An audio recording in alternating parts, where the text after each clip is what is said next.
মাঠে মাঠে ধান ধরে না কোয়াল, ডাকিছে দোয়েল গাহিছে কোয়েল তোমার কারুণ সভাতে।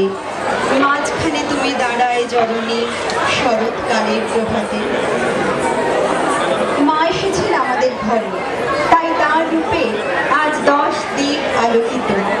দুর্গাপুজো উপলক্ষে আমরা এক নতুন জীবনী শক্তি সঞ্চয় করি, যা আগামী দিনের সকল দুর্গতি দূর করে এক নতুন ভবিষ্যতের স্বপ্ন দেখায়। তব চরণ ধোয়াবে শারদ শিশির, শেফালি অর্ঘ্য দেবে, ধরণী শ্যামল আসর বসাবে, তুমি আসিবে যবে। তপ্ত উষাতে সিঁদুরের টিপ পরাবে মাতর ভালে, চাঁদে মা আরতি দিয়ে যাবে তব সুনীল গগন তলে। দিকে দিকে তব আগমন গীতি, দোয়েল শ্যামা গাবে, তুমি মা আসিবে যবে। তো আমি কি বেরোবো এখন? আচ্ছা, আমি খাবো এখন?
শতাব্দী বদলায়, কিন্তু দুর্গোৎসবকে কেন্দ্র করে বাঙালির উন্মাদনার কোনো পরিবর্তন হয়। পুজো আসছে, এই চিন্তাটাই আমাদের আনন্দে ভরিয়ে তোলে। আর সেই খুশির রং দেখেই আজ আপনাদের সামনে হাজির হয়েছিল বৃষ্টির ছাত্রছাত্রীরা। নাচের মধ্যে দিয়ে দেবীর পায়ে অঞ্জলি দিল যে ক্ষুদে শিল্পীরা, তাদের সঙ্গে একটু পরিচয় করে দিই। শ্রীতমা চৌধুরী, শ্রীজাতা বিশ্বাস, উষসী বসু মল্লিক, উদ্দীপ্তা সরকার, ঐশী ভট্টাচার্য, আহেলি ভট্টাচার্য, অনন্যা রায়, নিনিয়া উদিনর, ইয়সী সরকার, রূপকথা ঘোষ, আনুষ দে, মৈত্রেয় দাস। সরাই ধন্যবাদ আমাদের অনুষ্ঠান করার সুযোগ দেওয়ার জন্য। আর আপনাদের সকলকে শারদীয়া প্রীতি শুভেচ্ছা জানিয়ে শেষ করছি অনুষ্ঠান। নমস্কার।